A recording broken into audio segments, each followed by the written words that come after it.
Cabañal Horta es un proyecto que surgió hace unos 6 años, cuando un grupo de vecinos, a partir de un solar degradado que había en el barrio, pues decidimos iniciar unos huertos urbanos. Poco a poco, en 6 años, pues se ha convertido más que en unos huertos urbanos, en un jardín donde desarrollamos diferentes proyectos.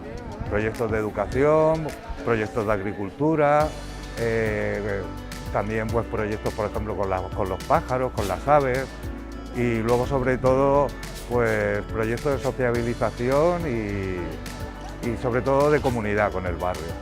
Tenemos varios proyectos, por ejemplo, con educación de los colegios de alrededor de los huertos, donde durante 2 o 3 años pues los chavales han estado viniendo y han estado cultivando. E hicimos para ellos unas camas, las camas son unos huertos en alto y a partir de ahí pues hemos desarrollado esos proyectos. Otros proyectos, por ejemplo, con los pájaros, el seguimiento de los pájaros que están en el huerto, entonces eso favorece la biodiversidad. Proyectos de plantar especies autóctonas también.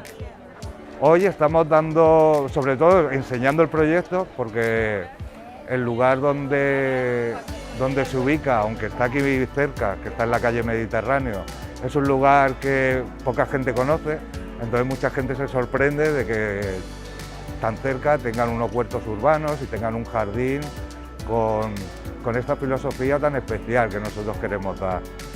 Hay una presión porque el barrio se ha puesto, por así decirlo, de moda, y los planteamientos, sobre todo los urbanísticos que se están planteando, pues están siendo demasiado agresivos, ¿no? Nosotros reivindicamos que espacios como Cabañal Horta, que espacios como jardines, como huertos, formen parte de la trama urbana y que se tengan en cuenta a la hora de hacer todo este tipo de proyectos, porque al final el vecindario es lo que necesita también.